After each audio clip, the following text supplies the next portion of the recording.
चलिए, तो आज का हमारा टॉपिक है इलेक्ट्रोमैग्नेटिक वेव्स, इलेक्ट्रोमैग्नेटिक वेव्स। ठीक, देखिए इसके लिए आपको जानना पड़ेगा पहले इलेक्ट्रोमैग्नेटिक वेव्स होती क्या है। नाम से लग रहा है इलेक्ट्रोमैग्नेटिक मतलब क्या, वहां पे एक इलेक्ट्रिक फील्ड भी है, इलेक्ट्रोमैग्नेटिक, यहाँ पे दोनों हैं। कौन कौन है यहाँ पे, electro plus magnetic, electro plus magnetic, मतलब यहाँ पे इलेक्ट्रिक फील्ड भी और मैग्नेटिक फील्ड दोनों मौजूद है। तो क्या हो जाएगा इलेक्ट्रोमैग्नेटिक। क्या होते हैं वो दोनों, एक दूसरे क्या होते हैं, परपेंडिकुलर होते हैं। क्या होते हैं, एक दूसरे परपेंडिकुलर होते हैं।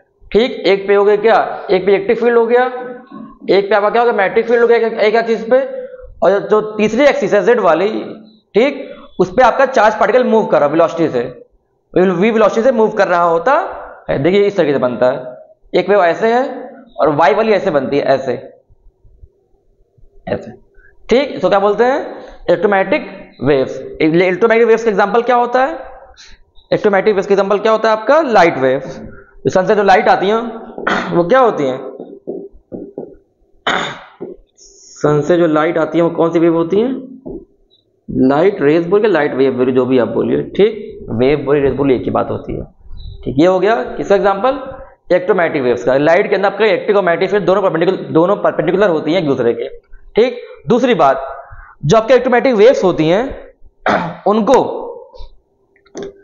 Do not require any medium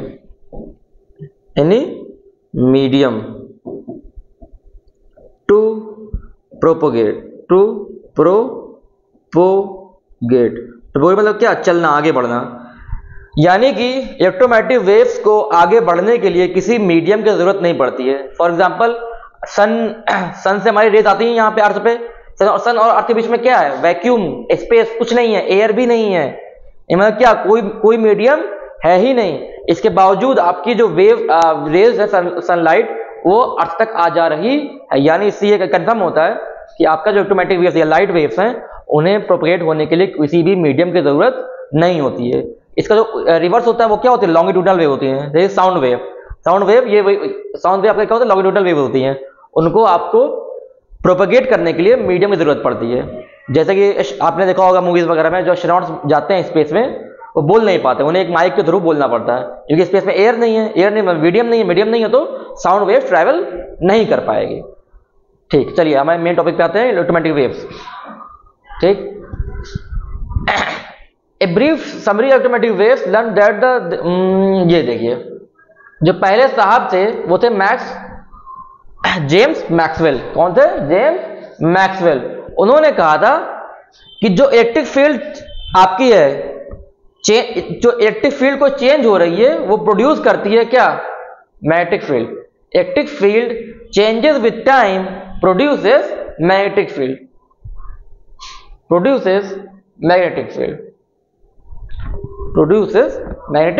field, इसका उल्टा ही बोलेंगे, कोई इलेक्ट्रिक फील्ड अगर टाइम के साथ चेंज हो रही है वो प्रोड्यूस करती है मैग्नेटिक फील्ड। इसका उल्टा ही बनता है कि कोई मैग्नेटिक फील्ड जो टाइम के साथ चेंज हो रही है वो प्रोड्यूस करती है electric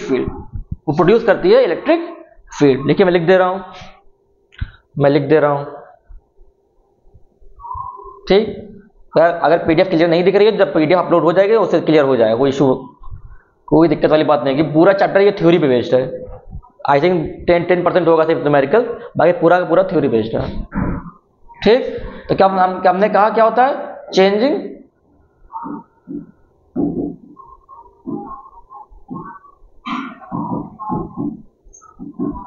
electric field produces magnetic field. दूसरा पॉइंट क्या है, चेंज, इसका उल्टा, चेंजिंग मैग्नेटिक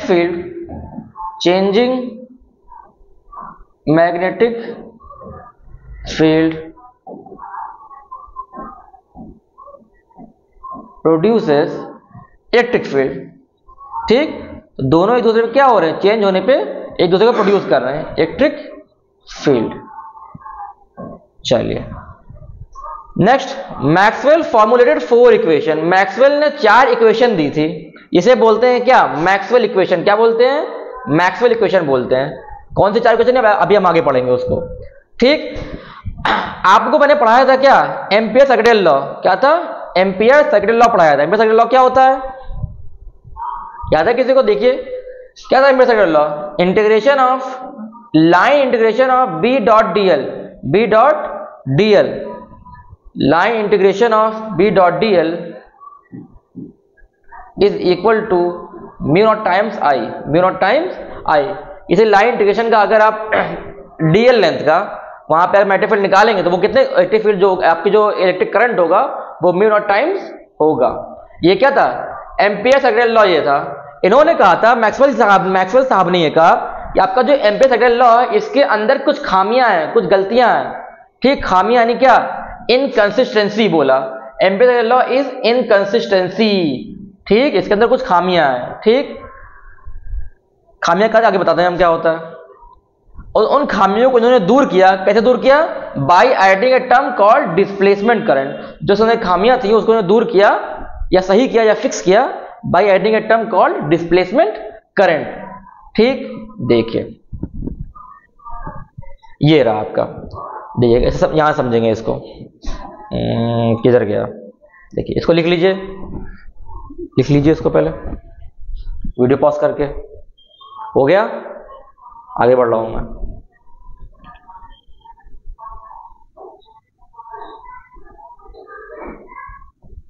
चलिए, ये आपका होता है कैपेसिटर, ये होता है आपका कैपेसिटर। अगर पता है एक प्लस होता है एक माइनस होता है। हम कहते हैं किसी भी सर्किट में इलेक्ट्रिसिटी तब फ्लो होती है जब सर्किट कंप्लीट होता है।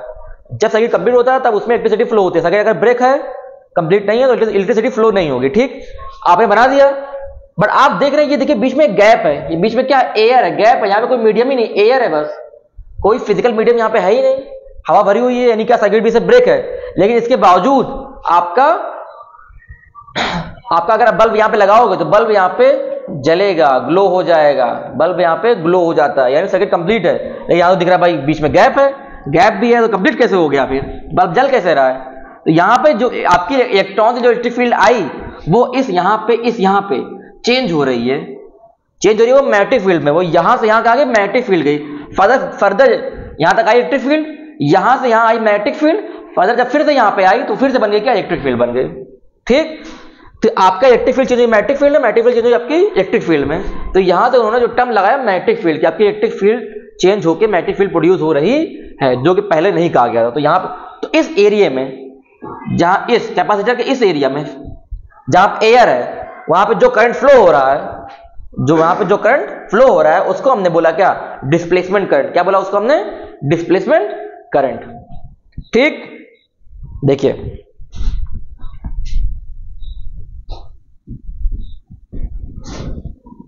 इस तरीके से पहले मैंने कहा ये आपका सर्किट है। ठीक, करंट फ्लो हुआ, फ्लो हुआ, फ्लो हुआ, फ्लो हुआ, फ्लो हुआ। इस पूरे एरिया में सर्किट में जो फिजिकल वायर है उसमें जितना भी करंट फ्लो हो रहा है उसको मैंने बोला आईसी। आईसी बोले तो क्या हो जाएगा, आईसी कंडक्शन करंट। क्या हो जाएगा, कंडक्शन करंट, कंडक्शन करंट। और इस एरिया में जितना भी करंट फ्लो होगा उसे हम बोलेंगे क्या, आईडी, मतलब डिस्प्लेसमेंट करंट। जो प्रोड्यूस हुआ, कैसे प्रोड्यूस हुआ वो, जब इलेक्ट्रिक फील्ड टाइम के साथ साथ चेंज हुई। जब इलेक्ट्रिक फील्ड टाइम के साथ साथ चेंज हुई तो क्या मिला आपको, डिस्प्लेसमेंट करंट वहां से मिला। तो इन्होंने कहा कुछ खामियां थी, तो खामियां रिमूव कैसे की गई, देखिए जब मैक्सवेल ने कहा कि एम्पियर सर्किटल लॉ में कुछ इनकंसिस्टेंसी है तो उसे दूर कैसे किया, इस तरीके से किया। देखिए हमारे पास था B dot D L is equal to mu naught times I. यहां पे आई क्या था, कंडक्शन करंट, तो बस ये चेंज होके ये बन जाता है B dot D L is equal to mu naught conduction current plus displacement current. ये बस रिलेशन हमारे पास आ जाता है जो फर्दर यहां पे ऐड नहीं था। नेक्स्ट देखिए, ये रहा आईडी। हमने कहा अगेन, फिर हमने कहा क्या, आईडी आया कहां से? जब आपकी इलेक्ट्रिक फील्ड चेंज होकर क्या प्रोड्यूस किया? Magnetic field. फ्लक्स चेंज हुआ, फॉर्मूला क्या हो जाएगा इसका? Epsilon D phi upon D T. Epsilon equal to D phi upon D T. Clear? Phi क्या होता है पता है आपको? फाई क्या होता है? फाई क्या होता है? इलेक्ट्रिक फ्लक्स प्लस क्या होता है? E into DS. डीएस क्या होता है? एरिया। क्या होता है डीएस? एरिया होता है। चाहे मैं डीएस लिखूं, चाहे एरिया लिखूं, ई लिखूं, ए लिखूं, दोनों एक ही मतलब होता है। तो बस इन्होंने यहां पे क्या लिख दिया? इन्होंने यहां पे क्या लिख दिया? ये लिख दिया। क्या लिख दिया? एरिया के यहां पे डीएस के यहां पे ए लिख दिया। यानी फर्दर ये कन्वर्ट केस में हो गया, ये फर्दर कन्वर्ट होके आ गया epsilon A DE upon dt आ गया। डीई अपॉन dt आ गया। क्लियर? ठीक है, अभी तो आपको पता ही है, बाकी तो आपको पता ही है। देखिए इस तरीके से कहां गया ये? ठीक, ये रहा, ये रहा, ये रहा। I see this this this this. तो यहां पे ओपन कर दीजिए आप। ओपन करेंगे B dot D L is equal to mu naught. आज कंडक्शन करंट तो ऐसे ही रहेगा। और इसको लिख सकता हूं मैं क्या? इसको मैं लिख सकता हूं, इसको मैं लिख सकता हूं, क्या लिख सकता हूं मैं इसको? एप्सिलॉन एप्सिलॉन किधर गया? Epsilon D phi upon D T. Epsilon D phi upon D T मैं लिख सकता हूं। क्लियर? तो इस तरीके से इन्होंने डिस्प्लेसमेंट करंट का यूज करके जो खामियां थी उसको दूर किया गया। अगेन डिस्प्लेसमेंट करंट का क्या खामियां था? कि जो प्लेट के बीच का जो स्पेस है वहां पे कोई वायर है ही नहीं। जब वायर है नहीं तो सर्किट इनकम्प्लीट है। तो बल्ब जल कैसे रहा है? बल्ब जल कैसे रहा है? सर्किट करंट फ्लो कैसे हो रहा है? तो बाद में ये पता चला कि वहां पे क्या डिस्प्लेसमेंट करंट एग्जिस्ट करता है, जो इलेक्ट्रिक फील्ड और मैग्नेटिक फील्ड के चेंज से प्रोड्यूस हो रहा है। क्लियर? याद रखिएगा। नेक्स्ट टॉपिक हमारा क्या है? कहां गया? ये रहा, मैक्सवेल इक्वेशंस। अभी हमने कहा मैक्सवेल की 4 इक्वेशन होती है। मैक्सवेल की 4 इक्वेशन होती हैं। कौन कौन सी 4 इक्वेशन होती हैं? पहले इक्वेशन क्या आएगी हमारे पास? Gauss law of electrostatic. क्या होता है? पढ़ा चुका हूं, पहला दिन, पहला लेक्चर हमारा ये था।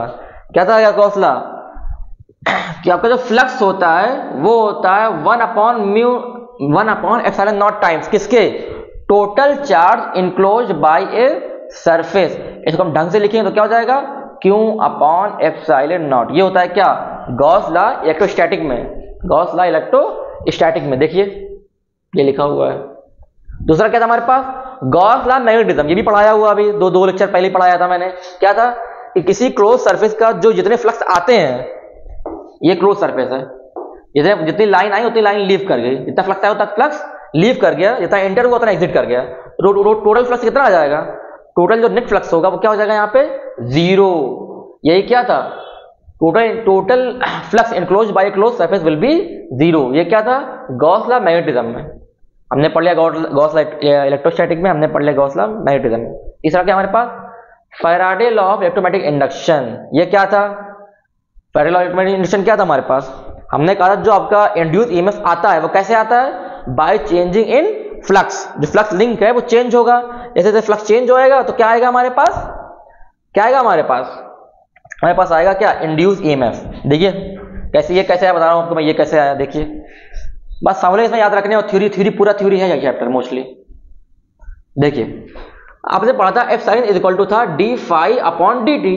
D phi upon D T, अगर एन है तो यहाँ पे कैपिटल एन आ जाएगा। नंबर ऑफ टेन, अगर एन नंबर ऑफ टेन आ रहे हैं तो यहाँ पे एन मल्टीप्लाई हो जाता है, जो कि आप पढ़ चुके हो। फाई क्या होता है हमारे पास? फाई अलग से क्या है?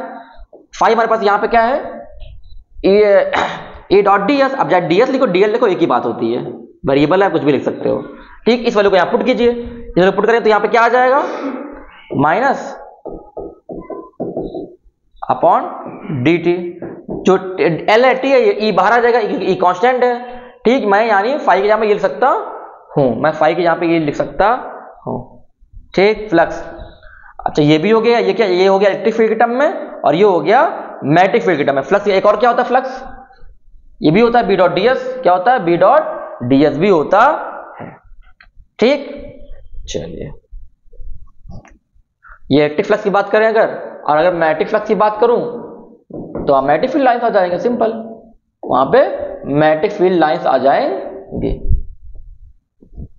नेक्स्ट क्या है आपका, तो तीसरा हमारा क्या हो गया, ऑटोमेटिक इंडक्शन हो गया, ठीक। चौथा हमारा क्या था, हमने कहा एम्पियर सेकेंडरी लॉ, लेकिन उसमें कुछ खामियां, जब खामियां दूर की गई तो उसका नाम पड़ गया, उसका भाई साहब का नाम पड़ गया क्या, नाम आ गया इनका मॉडिफाइड एम्पियर्स लॉ। नाम क्या आ गया इनका, मॉडिफाइड एम्पियर्स लॉ। क्या कहा गया इनके थ्रू, देखिए ये रहा इस तरीके से लिखवा चुका हूं। अभी तो लिखवाया मैंने आपको, अभी तो मैंने लिखवाया अभी आपको, चलिए लिखवा देता हूं फिर से, नोट कर लीजिए इसको, पहले नोट कर लीजिए, ठीक। चलिए रेज कर रहा हूं मैं,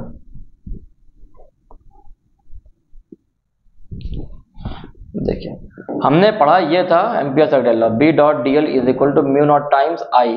करेक्शन की, जब करेक्शन किया गया तो क्या आया हमारे पास, हमारे पास आया B dot D L is equal to current के, यहाँ पे दो करंट आ गए हमारे पास, कौन कौन से आए, कंडक्शन करंट और डिस्प्लेसमेंट करंट।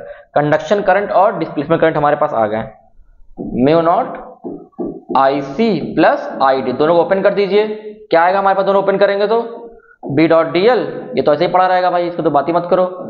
क्या है हमारे पास, आई सी तो ऐसा ही है जो सर्किट के अंदर फ्लो हो रहा है, डिस्प्लेसमेंट करंट क्या ओपन हो जाएगा, क्या हो जाता है ये epsilon naught D phi upon D T. तो ये फार्मूला आप याद रखिएगा, पूछा जाता है। ये क्या, मॉडिफाइड एम्पियर्स लॉ, ये क्या हो गया, मॉडिफाइड एम्पियर्स लॉ हो गया, ठीक। This law implies the fact that only not a conduction current but displacement current is also associated with change in electric field and produces magnetic field, ठीक, कि electric field change होकर magnetic field produce कर रही है।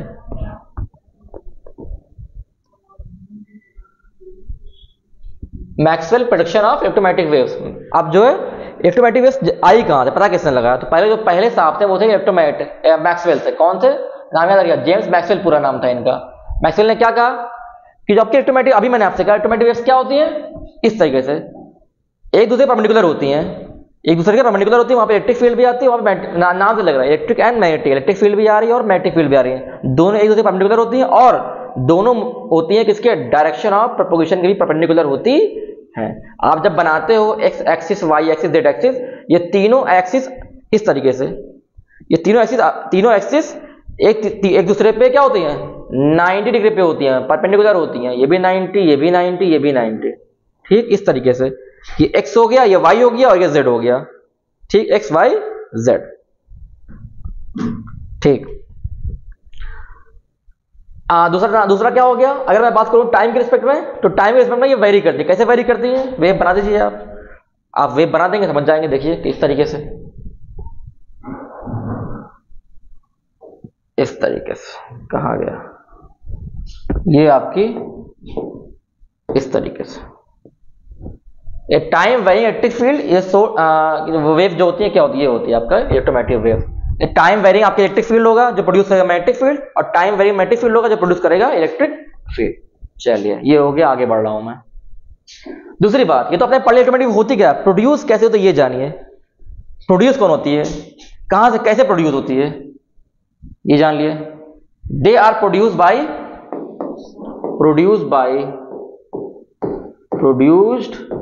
Bye हमारे पास क्या है, accelerating charge particle,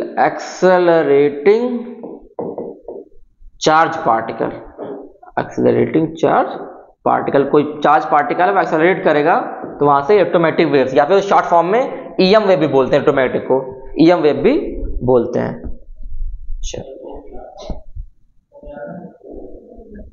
magnetic field, ठीक है, चलिए परपेंडिकुलर ईच अदर, ठीक है। नेक्स्ट अब हमारे पास आता है वेव, क्योंकि हम कह रहे हैं ये अपने आप में क्या है, एक वेव है, ये अपने आप में क्या है, इलेक्ट्रोमैग्नेटिक वेव एक वेव है। तो वेव की इक्वेशन होती है, वेव की एक इक्वेशन होती है, ये देखिए पहले वेव की एक इक्वेशन होती है। कौन सी इक्वेशन होती है, पहले ये देखिए आप, ठीक, पहले ये देखिए।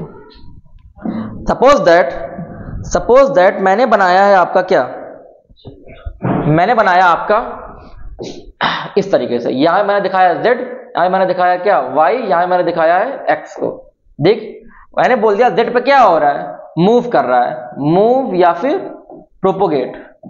फिर प्रोपोगेट, वाई पे क्या है आपके पास, वाई पे आपके पास क्या है, इलेक्ट्रिक फील्ड है। कौन है, इलेक्ट्रिक फील्ड है। और जेड पे कौन है आपके पास, जेड पे आपका कौन है आपके पास, देखिए जेड पे आपका मैग्नेटिक फील्ड।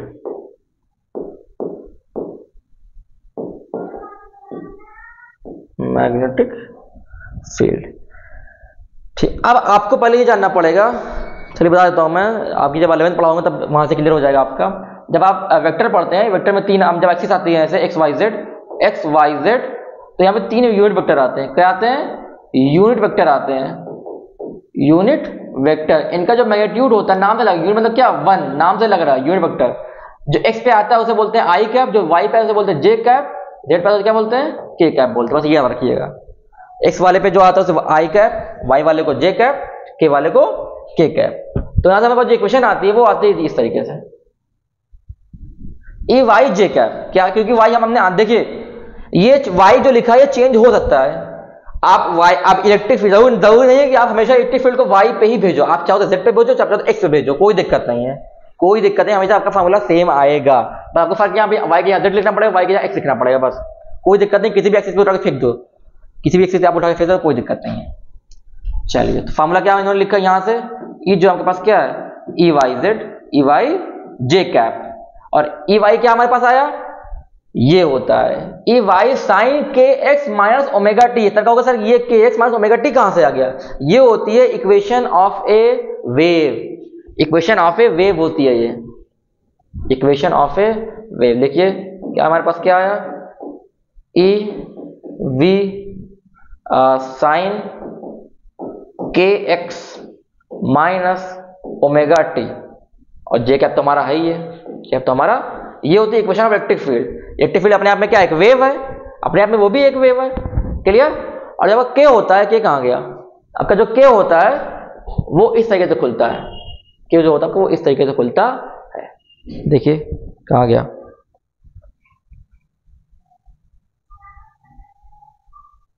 के आपका इस तरीके से खुलता है, ठीक। 2 pi X upon lambda minus V T, minus V T. V क्या आपका, ये वी नहीं है यार, ये वी नहीं है, क्या है ये आपका, फाई है ये। देखिए लिख देता हूं, E is equal to E naught, A not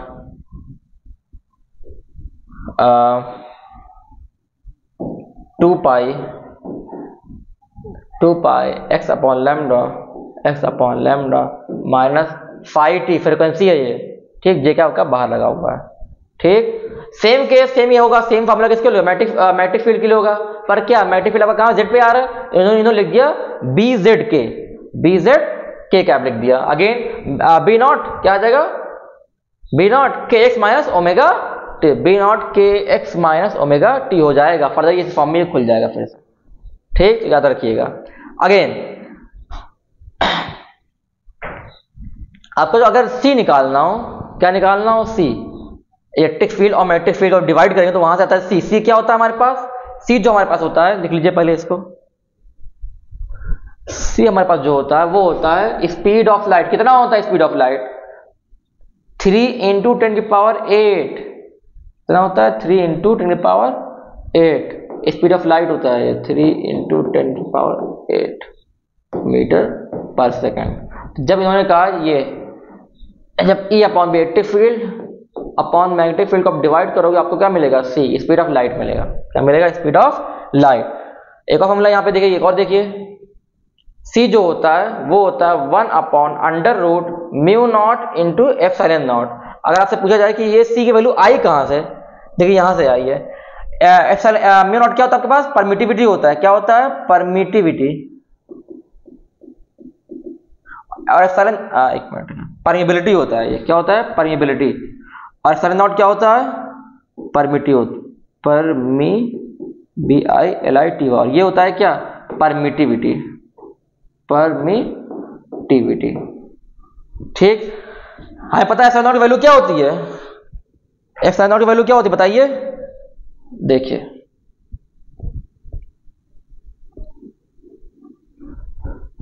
जो आपके पास वैल्यू होती है म्यू नॉट अपॉन 4 पाई की, वो होती है 10⁻⁷, तो म्यू नॉट यहाँ से कितना हो जाएगा, उधर चला जाएगा, 4 पाई इंटू 10⁻⁷ होता है क्या म्यू नॉट। एप्सिलॉन नॉट कितना होता है, ये होता है 8.8 इंटू 10⁻12 होता है -12।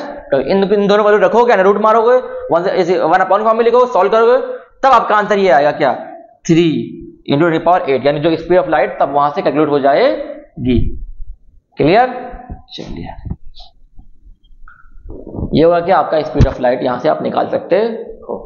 अब आपका आ रहा है क्या again, source of electromagnetic wave. Electromagnetic wave का सोर्स क्या होता है, सोर्स ऑफ इलेक्ट्रोमैग्नेटिक क्या सोर्स होता है, ये देखिए, and accelerating charge particle is a source of electromagnetic wave. अभी मैंने आपसे पीछे लिख के आ चुका हूं मैं कि जो एक्सेलरेटिंग चार्ज पार्टिकल होता है वहीं से क्या इलेक्ट्रोमैग्नेटिक वेव जनरेट होती है। ठीक, बाकी तो आपको याद करने की जरूरत नहीं है, बाकी आपको पढ़ने की जरूरत नहीं है, बाकी आपको पढ़ने की जरूरत नहीं है। ठीक है ठीक है ठीक है ठीक है ठीक है, कोई जरूरत नहीं आगे। ठीक, चलिए अब आ रहा है हर्ट्ज एक्सपेरिमेंट। क्या था, हर्ट्ज एक्सपेरिमेंट। हर्ट्ज एक्सपेरिमेंट क्या था, हर्ट्ज किससे फेमस है पता है आपको, हर्ट्ज पता है पहले यूनिट किसकी, हर्ट्ज जो है किसकी यूनिट होती है, फ्रीक्वेंसी की। किसकी यूनिट होती है, फ्रीक्वेंसी की। Hertz experiment, Maxwell predicted the existence of electromagnetic waves in 1865, but Maxwell ने बताया, सिर्फ थ्योरेटिकली बताया था, थ्योरेटिकली कि इलेक्ट्रोमैग्नेटिक वेव्स भैया ठीक है यहाँ पे आती हैं, बट एक्सपेरिमेंटली कंफर्म नहीं हुआ था। तो जो हर्ट्ज साहब थे उन्होंने एक्सपेरिमेंटली कंफर्म किया था क्या कि भैया हाँ ठीक है इलेक्ट्रोमैग्नेटिक वेव्स एग्जिस्ट करती है इस तरीके से, इस तरीके से। क्या, एलसी सर्किट में, कल मैं आपको पढ़ा के आ चुका हूं। एलसी सर्किट क्या होता है, L for inductance, C for capacitor. तो दोनों को जब एलसी सर्किट पे पुट किया इन्होंने, आपका क्या एक पूरा एक्सपेरिमेंट सेटअप किया, तो वहां से हमें क्या निकली, इलेक्ट्रोमैग्नेटिक वेव्स। देखिए इन्होंने जो ऑब्जर्व किया, देखिए, Hertz observe that maximum spark are produce across a detector gap when this gap is parallel to transmitter gap. Electromagnetic waves are transverse in nature, ये याद रखिएगा। ट्रांसवर्स मतलब इस तरीके से, इसको ट्रांसवर्स इन नेचर। ठीक, again electromagnetic waves have wave nature, electromagnetic waves have wave nature, और फ्रीक्वेंसी क्या हो जाएगी उनकी 1/2 पाई रूट एलसी। कल मैंने ये प्रूविंग पूरी करवाई है इसी सर्किट में। अगेन इलेक्ट्रोमैग्नेटिक वेव्स जो होती हैं वो लाइट की स्पीड से ही मूव करती हैं, ना लाइट से स्पीड ना ज्यादा ना कम, एग्जैक्टली बेसिकली वो लाइट ही होती है एक तरीके से आप बोलिए। ठीक, तो उनकी स्पीड जो होती है वो लाइट के स्पीड के बराबर होती है। क्लियर, चलिए, और एक फॉर्मूला यहाँ पे दिया, फॉर्मूला इन्होंने क्या दिया यहाँ पे, electromagnetic waves can be polarised. ये देखिए आप, पोलराइज मतलब क्या होता है, पोलराइज मतलब होता है किसी चीज को एक जगह पे फोकस करना। फोकस करना मतलब क्या हो जाएगा, जैसे आपने हाई स्कूल में पढ़ा होगा कन्वर्जिंग लेंस।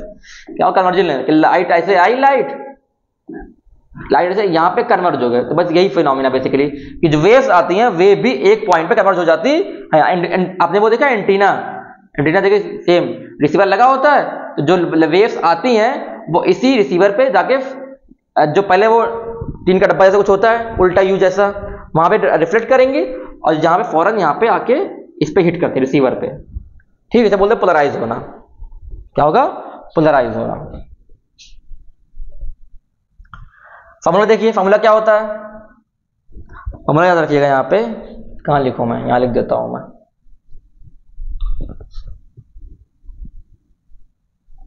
फार्मूला देखिए आप, फार्मूला आगे ये केमिस्ट्री में भी काफी यूज होता है।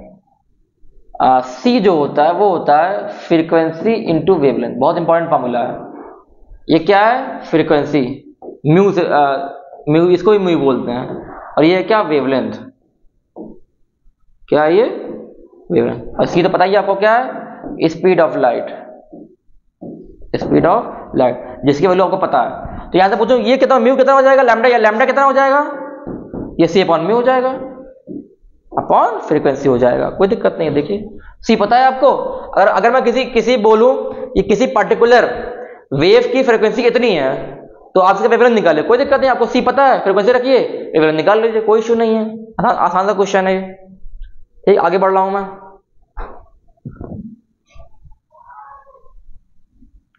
फिर आपका क्या, history of observation of electromagnetic wave, कहाँ कहाँ पे किन किन लोगों ने ऑब्जर्व किया सबसे पहले हिस्ट्री में इलेक्ट्रोमैग्नेटिक वेव्स को। देखिए किसने किसने ऑब्जर्व किया। अच्छा, सबसे पहले साहब कौन से थे, बताया आपको मैंने, मैक्सवेल 1865 में predicted the existence of electromagnetic waves. पूरे 1 नंबर में क्वेश्चन कभी कभी आता भी है कि इलेक्ट्रोमैग्नेटिक वेव्स के फाउंडर कौन थे, तो कौन होगा, मैक्सवेल होगा, मैक्सवेल होगा। Existence of electromagnetic waves purely on theoretical basis पे, सिर्फ और सिर्फ थियोरेटिकल बेस पे था, नॉट प्रैक्टिकली प्रोड्यूस नहीं किया था उस चीज को। फिर बाद में प्रोड्यूस किसने किया था, हर्ट्ज ने 1887 में successfully experimentally confirm the existence of electromagnetic wave. उसके बाद हमारे पास कौन है, sir JC Bose produce electromagnetic wave for shorter wavelength. ये इंडियन थे, देखिए जगदीश चंद्र बोस, ठीक है, Jagdish Chandra Bose produce electromagnetic wave of shorter wavelength, बहुत छोटी वेवलेंथ वाली आपके क्या, इन्होंने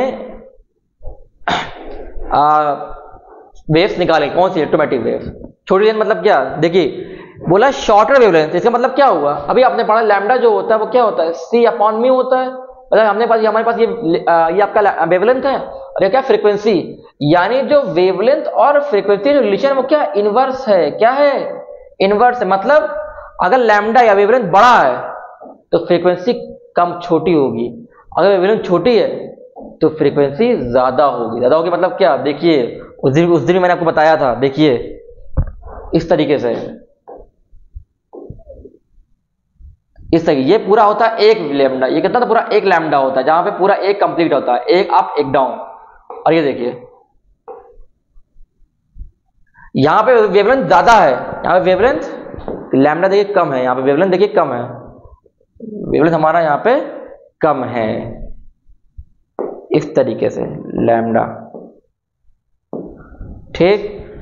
तो जहां लैम्डा ज्यादा है वहां फ्रीक्वेंसी कम हो गई, और जहां लैम्डा कम है वहां फ्रीक्वेंसी ज्यादा हो गई। इस बात का खास ख्याल रखिएगा। फिर हमारे पास कौन है, मार्कोनियो है। मार्कोनी तो पता ही आपको कौन है, मार्कोनी रेडियो, इन्होंने रेडियो के फाउंडर, ठीक। Discover one of the spark gap between terminal this, कोई दिक्कत नहीं, बस इतना याद रखिएगा कि रेडियो को इन्होंने बनाया था। एक नंबर क्वेश्चन आता है। अब transverse nature of electromagnetic waves, transverse nature कि ये अप एंड डाउन ऐसे मूव करती है, ये आपको प्रूव करना होता है। क्या करना होता है, प्रूव करना होता है, ठीक। Electromagnetic waves were both electromagnetic waves both electric field and magnetic field are perpendicular in the direction of propagation. Electromagnetic waves are transverse in nature. इन्होंने क्या निकाला, हर पॉइंट पे इलेक्ट्रिक फील्ड निकाली है, इन्होंने हर पॉइंट पे इलेक्ट्रिक फील्ड निकाली तो कितनी आई, 0 आई। जब माइनस किया तो कितनी आई, 0 आई, ठीक। हालांकि ये सब आपसे नहीं पूछने वाला, डोंट वरी, एग्जाम में आपसे ये नहीं पूछा जाएगा। चलिए अब देखिए मेन, फिर हमारे पास आ रहा है क्या, एनर्जी डेंसिटी। क्या आ रहा है हमारे पास, एनर्जी डेंसिटी। ये क्या होता है भाई, देखिए नाम से लगा डेंसिटी। उस दिन मैंने बताया था आपको डेंसिटी क्या, डेंसिटी होता है मास अपॉन वॉल्यूम। डेंसिटी क्या होता है, मास अपॉन वॉल्यूम। वॉल्यूम क्या होता है, मीटर क्यूब। नाम से लग रहा है एनर्जी डेंसिटी मतलब क्या, energy per unit volume, energy per unit volume. क्योंकि यहां बात चल रही है इलेक्ट्रोमैग्नेटिक वेव्स की, तो ये होगा basically energy density is basically EM waves energy per unit volume. Electromagnetic waves की एनर्जी पर यूनिट वॉल्यूम में जो होगा उसको हम बोलेंगे क्या, एनर्जी डेंसिटी। इसको डिनोट करते हैं किससे, μe से। अगर बात करें इलेक्ट्रिक फील्ड के टर्म, इलेक्ट्रिक फील्ड वाले कंपोनेंट की, हमने कहा 2 कंपोनेंट होते हैं इलेक्ट्रोमैग्नेटिक वेव्स, इलेक्ट्रिक फील्ड आधा मैग्नेटिक फील्ड। तो अगर इलेक्ट्रिक फील्ड की एनर्जी कितनी हो जाएगी वहां पे, इलेक्ट्रिक फील्ड की एनर्जी डेंसिटी μe बोलिए तो कितना हो जाएगा, ये 12 ε0 E²। बहुत इंपॉर्टेंट फॉर्मूले हैं सारे के सारे, याद करते नोट करते चलिए और याद करते चलिए फटाफट। और मैग्नेटिक फील्ड का हो जाएगा 12 μ0 B²। 2 फॉर्मूले हो गए।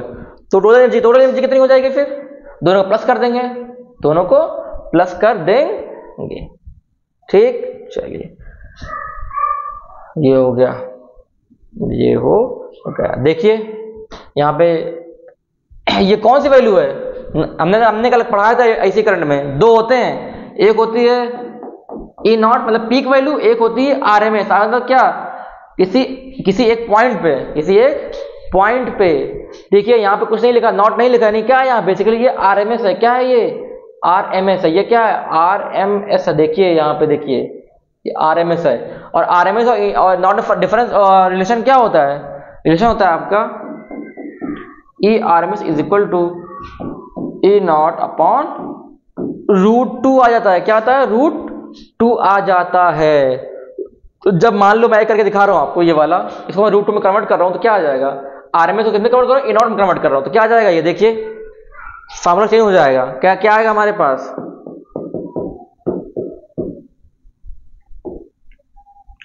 हमारे पास आएगा ई नॉट अपॉन √2 का स्क्वायर पहले से ही है, तो क्या आएगा हमारे पास, हाफ ई नॉट, तो ई नॉट का स्क्वायर आ ही जाएगा।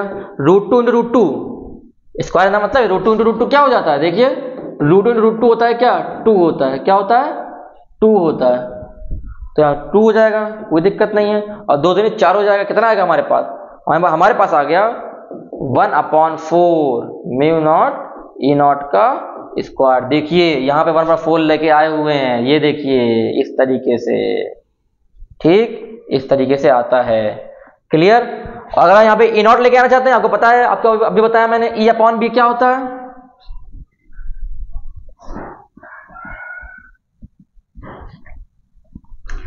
ई अपॉन बी क्या होता है, सी होता है। तो ई कितना हो जाएगा यहाँ से, सी इंटू बी, सी इंटू बी। चाहो तो इस ई के यहाँ पे आप सी इंटू बी भी लिख सकते हो, नॉट लगा हुआ तो यहाँ नॉट लगा दीजिए, नॉट लगा दीजिए, नॉट लगा दीजिए, सिंपल, ठीक। आरएमएस होता है यहाँ पे आरएमएस लिखेंगे, यहाँ पे आरएमएस लिखेंगे आप। चलिए ये हो गया। Hence in electromagnetic waves in average energy of E equal to average energy of B, मतलब दोनों की एनर्जी क्या बराबर होती है, जितनी आपकी इलेक्ट्रिक फील्ड वाली एनर्जी है उतनी ही एनर्जी किसकी है, मैग्नेटिक फील्ड वाले की है। लिख देता हूं मैं, mu E is equal to mu B होता है किसमें, इलेक्ट्रोमैग्नेटिक वेव में। ये दोनों एनर्जी बराबर होती है, याद रखिएगा। नेक्स्ट हमारे पास क्या है, डिफाइन इंटेंसिटी। आपने एनर्जी पढ़ लिया, अब एनर्जी के बाद क्या हो गया, इंटेंसिटी, ठीक। क्या हो गया, इंटेंसिटी। इंटेंसिटी देखिए कैसे लेके आएंगे, पर डिफिनेशन जानिए इंटेंसिटी होता क्या है। Intensity of electromagnetic waves, the energy crossing per unit area per unit time in a direction perpendicular to the direction of propagation is called intensity. मतलब कि कोई भी मान लीजिए इस स्पीड से कोई जा रहा है, सरफेस के परपेंडिकुलरली आपका जो वेव पार हो रही है पर यूनिट टाइम, मतलब क्या 1 सेकेंड में और 1 मीटर स्क्वायर एरिया में पर यूनिट स्क्वायर एरिया से जितनी एनर्जी पास होगी वही क्या होगी, इंटेंसिटी। फिर से बोल रहा हूं, परपेंडिकुलरली पर यूनिट टाइम में और पर यूनिट एरिया से जितनी एनर्जी पास होगी वही क्या हो जाएगी, इंटेंसिटी हो जाएगी किसकी, वेव की, इंटेंसिटी ऑफ द वेव। इस तरीके से देखिए ये एरिया है, जितना पास होगा 1 सेकंड में वही क्या हो जाएगा, वो हो जाएगा। तो क्या होगा हमारे पास, देखिए फॉर्मूला हमारे पास क्या आया, I is equal intensity is equal to energy upon area into time, area into time. अगर पता है एनर्जी कितनी होती है, यहाँ पे होती है, इसका फॉर्मूला रख दिया आपने, अगर फॉर्मूला रख दिया तो क्या आ गया हमारे पास, हमारे पास ये आ गया दिस इंटेंसिटी, जो अगर इसके हो जाए ये हो जाएगा 1/b² इंटू सी हो जाएगा। ये ध्यान रखिएगा, देखिए ध्यान रखिएगा, लिख के दिखा देता हूँ, चलिए लिख के देता हूँ, इसको मैं इरेज कर दे रहा हूँ, बस फार्मूला बेस्ड है ये, ज्यादा कुछ है नहीं इसमें, छोटे छोटे फार्मूले हैं। इंटेंसिटी जो आएगी, जो किसकी, इलेक्ट्रिक फील्ड वाले की जो आएगी, वो आएगी half epsilon not E not का सी स्क्वायर इंटू सी। सही से लिखेंगे तो क्या आ जाएगा ये, दिस, ये बंद हो जाएगा इसमें क्या, आरएमएस से बंद हो जाएगा ये, स्क्वायर इंटू सी। ये तो क्या इलेक्ट्रिक फील्ड वाले का होगा। मैग्नेटिक फील्ड का लिखे तो बस इसको पास नोट कर लीजिए आप, किसका हो गया, इलेक्ट्रिक फील्ड का हो गया, मैग्नेटिक फील्ड का लिखे तो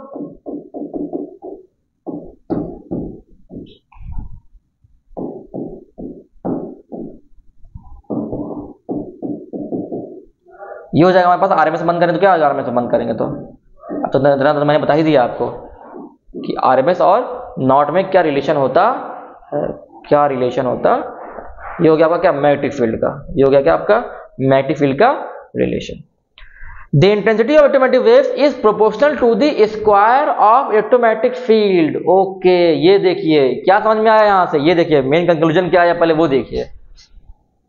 जब आपने फार्मूला लिखा तो आपको ये दिख रहा है कि एक में ई स्क्वायर आ रहा है, एक में बी स्क्वायर आ रहा है, एक में ई स्क्वायर आ रहा है, एक में बी स्क्वायर आ रहा है। इससे मतलब क्या है कि जो इंटेंसिटी है वो डिपेंड किस पे करती है, वो आपका इलेक्ट्रिक फील्ड के स्क्वायर पे डिपेंड करती है, और मैग्नेटिक फील्ड की बात करूं तो मैग्नेटिक फील्ड के स्क्वायर पे डिपेंड कर रही है भाई साहब।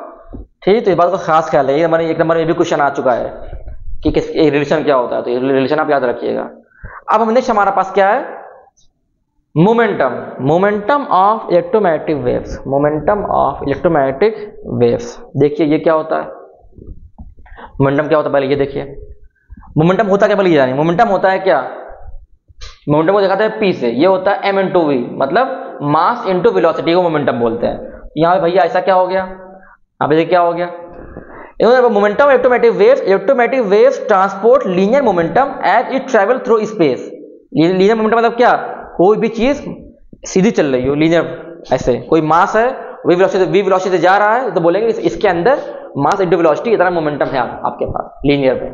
ठीक, इन्होंने कहा जो इलेक्ट्रोमैग्नेटिक वेव्स होती है वो लीनियर मोमेंटम में ट्रैवल करती है। If electromagnetic waves transfer total energy U in t time, then total linear momentum will be this। को दस फॉर्मूला याद रखना है आपको बस।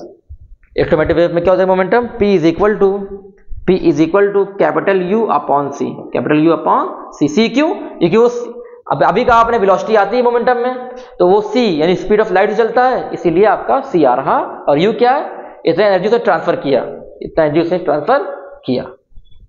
क्लियर। देखिए यहाँ पे एक और केस है, if wave is reflected, wave is reflected मतलब ऐसे आई टकराई दोबारा गई, तो यहां पे क्या आ जाएगा 2u आ जाएगा, लिख दे रहा हूं मैं, क्या जाएगा 2u आ जाएगा। नोट करते चलिएगा साथ में साथ, कंटेंट ज्यादा है बस थ्योरी है बट इसमें। इफ वेव इज रिफ्लेक्टेड तो क्या हो जाएगा, ये हो जाएगा आपका, ये हो जाएगा आपका हाँ 2u हो जाएगा, ये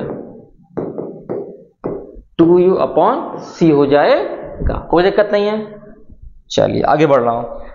अब आएगा प्रेशर, आपने निकाल लिया इंटेंसिटी, आपने निकाल लिया, क्या निकाल लिया, एनर्जी निकाल लिया। अब आएगा क्या, प्रेशर कितना है, कि कोई किसी सरफेस पर, जाहिर सी बात है, माना कि ठीक है हवा में कोई वो नहीं होता है, माना ठीक है भाई ये हवा में कोई प्रेशर नहीं होता है, लेकिन बट जब सबको किसी एक जहां कंसंट्रेशन बहुत भर के डाल दिया जाए तो उसमें भी प्रेशर आ जाता है। तो है ये भी क्या है, एक तरीके लाइट वेव से पड़ रही थी सरफेस पे, तो उस सरफेस पे कितना प्रेशर लग रहा है, क्योंकि भैया इतनी स्पीड से आ रही है 3 मीटर पर सेकंड की स्पीड से, जब ये स्ट्राइक करेगी सरफेस को तो कुछ ना कुछ तो हीट तो करेगी। माना कि भाई आपको दिख ही नहीं रहा पार्टिकल, फोटोन दिख ही नहीं रहा है, लेकिन कुछ ना कुछ तो सरफेस पे हिट करेगी, तो क्या उसको हम पढ़ते हैं, क्या प्रेशर है पढ़ते हैं। Pressure exerted by electromagnetic waves. When an electromagnetic wave falls on a surface, it exerts pressure on the surface. It exerts pressure on the surface. This pressure is called radiation pressure. याद रखिएगा, terms बस याद रखना है, छोटे छोटे concept है। Radiation pressure क्या हो जाएगा, ऐसा प्रेशर जब कोई इलेक्ट्रोमैग्नेटिक वेव की सरफेस को हिट करती है, तो हिट करते वक्त जितना प्रेशर वो मारेगी सरफेस पे, वही क्या हो जाएगा, रेडिएशन प्रेशर हो जाएगा। क्या हो जाएगा, रेडिएशन प्रेशर। ये होता है क्या, I upon C. Again I क्या, यहाँ पे आई आपका क्या, इंटेंसिटी है, क्या है, इंटेंसिटी। ठीक, चलिए अब देख, अभी तक हमने जो भी पढ़ा है अभी वो सारी यहाँ पे समरी लिखी हुई है, समरी में पढ़ लेते हैं, फटाफट पढ़ लेते हैं। क्या है जो आता है, क्या प्रॉपर्टीज ऑफ इलेक्ट्रोमैग्नेटिक वेव में आता है, पढ़ लेते हैं फटाफट पढ़ लेते हैं। Electromagnetic waves are produced by charge particle, पता है जो, और इन्हें किसी मीडियम की जरूरत नहीं होती प्रोपेगेट करने के लिए, पता है, हमने हो गया करेक्ट। ठीक, डायरेक्शन ऑफ ई और बी होता है वो एक दूसरे, इलेक्ट्रिक फील्ड और मैग्नेटिक फील्ड एक दूसरे परपेंडिकुलर होते हैं, हाँ पढ़ लिया हमने। ठीक, और डायरेक्शन ऑफ प्रोपेगेशन के होते हैं। दूसरी बात क्या है, electromagnetic waves are transverse in nature, भी हो चुका है, पढ़ा दिया हमने। ठीक है, ई और बी सेम फेज में होते हैं, यही पढ़ लिया हमने। ई और बी का सेम फेज मतलब क्या, आपको इसी करंट पढ़ा चुका हूं। सेम फेज मतलब क्या, फेज एंगल वहां पे कितना हो जाए, फेज एंगल वहां पे 0 हो जाएगा। पहली बात तो ये न्यूमेरिकल तरीके से, थ्योरेटिकली कैसे कंफर्म होता है ये। फेज एंगल मतलब क्या, देखिए फेज एंगल मतलब जब ये उठेगा तो ये भी उठेगा, इस तरह समझ लो, ये पढ़ना ढंग से पढ़ लीजिए। चलिए, फेज एंगल तो आपने रट्टे मार लिया, ठीक है। फेज एंगल से सेम फेज मतलब क्या, थीटा क्या है 0 डिग्री, तो आपने रट्टे मार लिया। समझेंगे कैसे इस चीज को, पहले वो देखिए, समझना जरूरी है। देखिए हम वेव ऐसे बनाते हैं, ऐसे बनाते हैं। हमने कहा दो वेव आ रही हैं, मान लीजिए ये वाली इलेक्ट्रिक फील्ड है, क्या इलेक्ट्रिक फील्ड, तो जब मैग्नेटिक फील्ड भी है, अगर बोल रहा हूँ सेम फेज है, मतलब क्या सेम फेज, जब ये उठेगा तो ये भी उठेगा, जब ये गिरे तो ये भी गिरेगा, ये इधर गया तो ये भी इधर जाएगा, इधर गया तो ये भी जाएगा। ठीक, इसकी मैक्सिमम वैल्यू इस पॉइंट पे है, तो इसी पॉइंट पे इसकी मैक्सिमम वैल्यू होगी। इस पॉइंट पे 0 है तो ये भी 0 हो जाएगा। क्लियर? साथ साथ उठना, साथ गिरने का कोई डिफरेंस ना हो, 1 सेकंड में डिफरेंस ना हो, तो वो क्या होता है, हम बोलते हैं वहां पे सेम फेज में। वो क्या है, सेम फेज में है, कंप्लीटली सेम फेज में, ये बोल दीजिए आप। ठीक, ये भी हमने पढ़ लिया। स्पीड ऑफ लाइट कहां से है, तो यहां से है, c = 1/ε0 × μ0।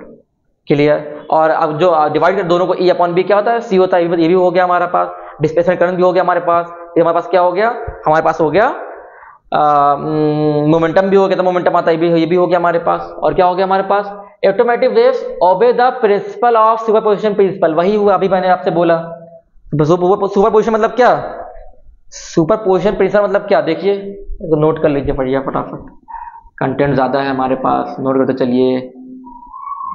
देखिए सुपरपोजिशन नाम से लग रहा है कि मान लीजिए किसी एक पॉइंट पर ढेर सारी वेव्स आ रही हैं, एक ए आई, एक बी आई, एक सी आई, तो बोलो टोटल कितना हो जाएगा, टोटल हो जाएगा a + b + c, a + b + c, मतलब टोटल कितना आ जाएगा। टोटल को आप सिर्फ डायरेक्ट एडिशन से निकाल सकते हैं, तो वही क्या होता है, सुपरपोजिशन प्रिंसिपल होता है कि आप डायरेक्ट एडिशन से किसी एक पॉइंट पर निकाल सकते हो कि इसने कितना लगाया, इसने इसका कितना लगाया और इसका कितना लगाया, तीनों का प्लस करेंगे टोटल आ जाता है आपके पास। ठीक, दूसरी बात, electric field of automatic waves is responsible for optical effect. देखिए ये होता है हम बड़ा level question, advance level question जो आता है कि अगर ऑप्टिकल इफेक्ट आपको देखना है इलेक्ट्रिक फील्ड में, तो जो ई होना चाहिए वो बड़ा होना चाहिए। ई जो है वो क्या होना चाहिए, ये जो ई की जो वैल्यू इलेक्ट्रिक फील्ड वाले की वो बड़ी होनी चाहिए as compare to magnetic field वाले की। बस ये देखिए, ये एडवांस में आता है ये। ठीक, आगे बढ़ रहा हूं मैं। देखिए ये मैंने कुछ क्वेश्चंस भी डाल रखे हैं, देखिए लास्ट टॉपिक, देखिए ये रहा लास्ट टॉपिक। आप देखिए ये टॉपिक हमारे पास क्या है, ये हमारे पास इलेक्ट्रोमैग्नेटिक स्पेक्ट्रम। क्या है ये, इलेक्ट्रोमैग्नेटिक स्पेक्ट्रम, इलेक्ट्रोमैग्नेटिक स्पेक्ट्रम होता क्या है। आपने कहा इलेक्ट्रोमैग्नेटिक वेव्स को या तो आप फ्रीक्वेंसी के टर्म में बोलिए या तो आप वेवलेंथ के टर्म में बोलिए। बस फर्क इतना है, फर्क इतना याद रखिएगा, जो दोनों होते हैं एक दूसरे के क्या होती है, उल्टी होती हैं। क्या होती है, इनवर्स होती हैं। अगर ये कहीं पे लैम्डा ज्यादा है तो फ्रीक्वेंसी कम होगी, कहीं फ्रीक्वेंसी ज्यादा है तो लैम्डा कम होगा। जाहिर दोनों मतलब एक ही होता है। ठीक, किसी भी वेव को आप लैम्डा के वेवलेंथ के टर्म में या फिर फ्रीक्वेंसी के टर्म में आप डिस्क्राइब कर सकते हो। तो बहुत ढेर सारी जो आपने कहा, हमने बोला यहां से जितने भी नेचर में जितनी भी ऑटोमेटिक वेव्स आती हैं, हमने अपने चीजों को सिंपलीफाई करके पढ़ने के लिए और आसानी से समझने के लिए हमने चीजों को क्लासिफाई कर दिया। इसमें इस तरीके से उसको बोला क्या, स्पेक्ट्रम बोला। स्पेक्ट्रम बेसिकली अलग अलग फ्रीक्वेंसी की जो आपकी वेव्स हैं उसको हमने एक ऑर्डर में अरेंज कर दिया है, उस ऑर्डर को बोलते हैं क्या, स्पेक्ट्रम। फिर से बोल रहा हूं, अलग अलग जो रेंज की फ्रीक्वेंसी या इंक्रीजिंग या डिक्रीजिंग ऑर्डर हमने सेट कर दिया सारी फ्रीक्वेंसी को, अपने चीजों को आसान तरीके से समझने के लिए। तो उससे हमें क्या मिला, एक ग्रुप मिला, एक सीरीज मिला। उस सीरीज को क्या बोलते हैं, स्पेक्ट्रम बोलते हैं। क्लियर? पहला जो आता है, देखिए पहले आपको लिख के बता देता हूं, पहले आप देख समझ लीजिए, पहले आप समझ लीजिए इसको। देखिए चलो देखिए, ये जो आपके सामने गिवन है नीचे से स्टार्ट, नीचे से जो पहला मिल रहा है आपको, मिल रहा है रेडियो वेव। पहला मिल रहा है क्या, रेडियो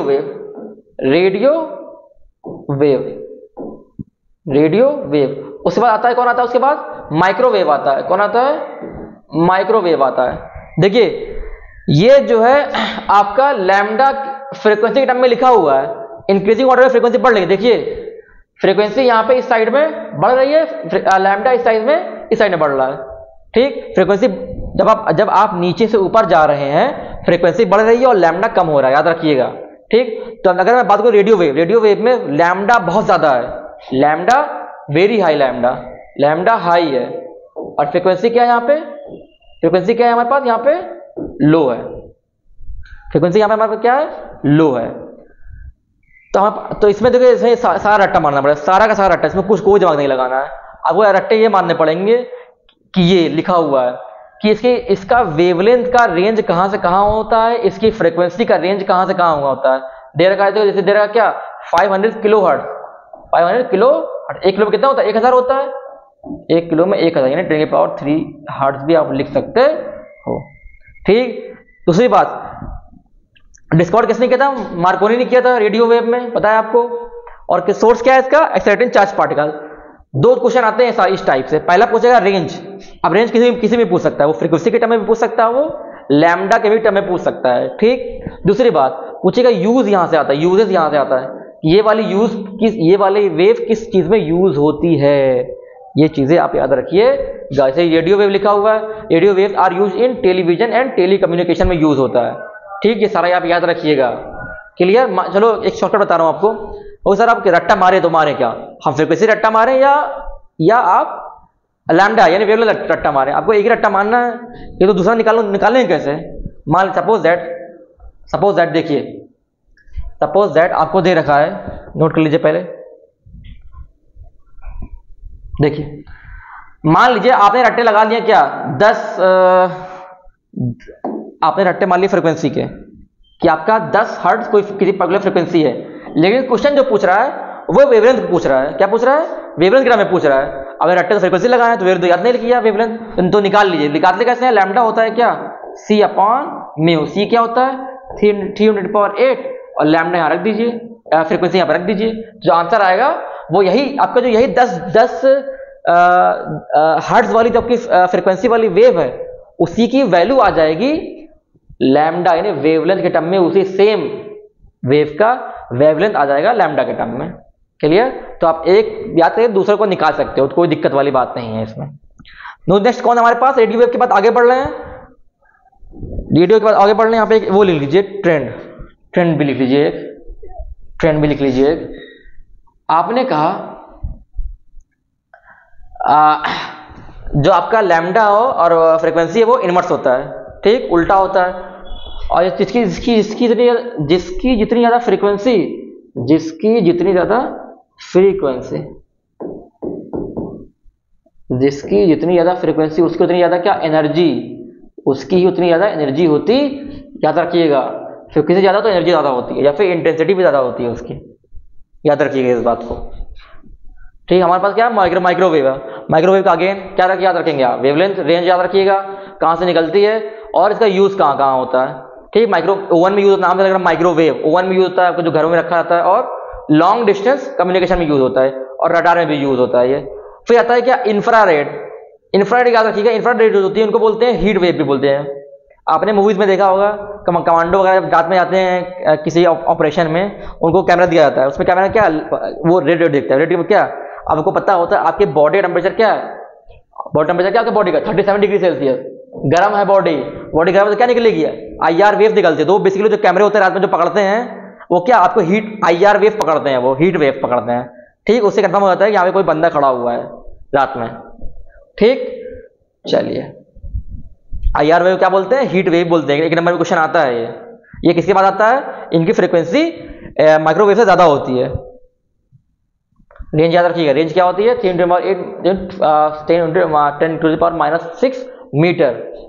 हॉट बॉडीज में पाई जाती हैं। ठीक, और क्या पाया जाता है, इंफ्रारेड का यूज कहाँ होते हैं, फोटोग्राफी में यूज होता है, मॉडल स्ट्रक्चर में यूज होता है। फिर हमारे पास देखिए सबसे इंपॉर्टेंट हमारे पास क्या विजिबल रे हैं, जहां जो हम देख रहे हैं अपनी आंखों से, हमारी जो आंखें देख रही हैं, जो कलर आपने सुना होगा कि कुत्ते को पता चल जाता है, या बिल्ली को पता चल जाता है, डॉल्फिन को पता चल जाता है ये भूकंप आने वाला है या ऐसा कुछ सीन। तो बेसिकली वही है कि हम जो हमारे बॉडी के अंदर जो सेंसर्स लगे हुए हैं वो सिर्फ कुछ पर्टिकुलर वेवलेंथ या फ्रीक्वेंसीज को ही कैच कर पाते हैं। ठीक, अब इसका मतलब ये नहीं कि बाकी एग्जिस्ट ही नहीं करती, हाँ एग्जिस्ट करती है, लेकिन हमारे पास वो हमारी आंखों में हमारे कानों में वो सेंसर्स नहीं लगे हुए हैं कि वो उस फ्रीक्वेंसी को कैच कर पाते हैं। ठीक, तो हमारी जो आंखें वो विजिबल के ही अंदर आती हैं। विबग्योर जो हमें कलर दिखता है, विबग्योर वो विजिबल के ही अंदर आता है, हम इसके बाहर कुछ देख ही नहीं पाते हैं। क्लियर, इसे याद रखिए। विबग्योर रेंज क्या होता है, ये होता है 400 नैनोमीटर, 400 नैनोमीटर तो 750 नैनोमीटर, 750 नैनोमीटर। ठीक, याद रखिएगा। नैनोमीटर मतलब क्या होता है, एक नैनोमीटर में क्या होता है, कितना मीटर होता है, 10⁻⁹ मीटर होता है, याद होना चाहिए, याद रखिएगा 10⁻⁹ होता है। और ये याद रखिएगा, फ्रीक्वेंसी के टर्म में याद रखिएगा। ठीक, केमिकल रिएक्शन में होती है और हमें जो दुनिया को देखते हैं हम विजुअल लाइट की रेंज में ही देखते हैं पूरी दुनिया को हम कलर्ड। ठीक है, यहाँ पे उन्होंने हर सिंगल से कलर की वो भी दे रखा है वेवलेंथ। देखिए चलिए देख लीजिए, विबग्यो GYOR। इस तरह अगर बढ़ेंगे तो वेवलेंथ क्या है, बढ़ेगी। वेवलेंथ क्या आपकी बढ़ेगी, ठीक, और फ्रीक्वेंसी घटेगी। अगर आप इधर बढ़ेंगे, इधर से इधर बढ़ेंगे तो आपकी फ्रीक्वेंसी बढ़ेगी, फ्रीक्वेंसी बढ़ेगी। पूछिए हमारे क्वेश्चन पूछो कि सबसे ज्यादा फ्रीक्वेंसी किसकी विबग्यो, आप बोलोगे वायलेट की। सबसे ज्यादा लैम्डा किसका बोलोगे आप, रेड का, इधर जो इधर पड़ रहा है। ठीक, लिख लीजिए। इसके बाद हमारे पास क्या आता है, अल्ट्रावायलेट रेस। अल्ट्रावायलेट रेस जो होती हैं वो विजिबल आपकी जो लाइट है उससे ज्यादा फ्रीक्वेंसी की होती है, जो आपके फूड प्रिजर्वेटिव वगैरह में यूज होती हैं और यूवी वगैरह में यूज होता है। बस रेंज याद रखिएगा, रेंज याद रखिए। कहाँ अल्ट्रावायलेट रेस कहाँ पाई जाती है, ओजोन लेयर में पाई जाती हैं। एक्सरेज भी क्या होती हैं, अल्ट्रावायलेट रेस के बाद आती हैं। इनका रेंज याद रखिएगा 100 एंगस्ट्रॉम। इसका क्या लिखा हुआ है, ये लिखा हुआ है A0। A0 मतलब क्या होता है, एंगस्ट्रॉम होता है। एक एंगस्ट्रॉम में कितना होता है, 10⁻⁻10 मीटर होता है। 10⁻⁻10 मीटर होता है, याद रखिएगा। ठीक, यहां से यहां लाई करता है। चलिए, कम से कम सबके दो यूजेस होने चाहिए। पीडीएफ अपलोड हो जाएगी ऐप पे, तो वहां से आप सारे रट्टे लगा लीजिएगा। ये पूरा रट्टे लगाने वाला देखिए, इन्होंने पूरा शॉर्ट फॉर्म में लगा दिया है। गामा वेव्स क्या होती हैं, गामा वेव्स कहां से निकलती हैं, सन वेव, सन लाइट से निकलती है। आपका जो सन होता है या सबसे ज्यादा एनर्जी वहां से निकलती है। और कहां से निकलती है, न्यूक्लियर जब फटता है, न्यूक्लियर बॉम्ब जो फटता है, न्यूक्लियर बॉम्ब, वहां से भी निकलता है क्या, गामा वेव्स। ठीक, गामा के बाद एक और आती है कॉस्मिक वेव बोलते हैं। जब गैलेक्सी में कोई स्टार मरता है या फटता है तो वहां से कॉस्मिक रेज निकलती हैं। क्या निकलती हैं, कॉस्मिक रेज। ये भी कभी कभी क्वेश्चन आता है एक नंबर में, कॉस्मिक रेज जो गामा से ज्यादा पावरफुल होती हैं। ठीक, तो ये क्या हो गया, आपने सुना होगा कैंसर। कैंसर का ट्रीटमेंट कैसे होता है, कैंसर ट्रीटमेंट कैसे होता है आपका। कैंसर बेसिकली क्या होता है, एक जो आपकी सेल्स होती हैं वो खराब हो जाती हैं, उनको जलाया जाता है। किससे जलाते हैं, गामा वेव्स डाल के। आपको जो रेडियो के जो मटेरियल होते हैं उनसे गामा वेव्स निकलती हैं जो सेल को जला के खत्म कर देते हैं। इसे क्या बोलते हैं, इसे बोलते हैं कीमोथेरेपी या रेडियोथेरेपी बोलते हैं। ठीक, तो ये आपका चैप्टर यहाँ पे खत्म हो रहा है। ठीक, और ये आप याद रखिएगा। तो जीके वाला क्वेश्चन हो गया कि आपका कहाँ किस रेंज में कौन कौन लाई कर रहा है। चलिए, ये यहाँ पे खत्म होता है।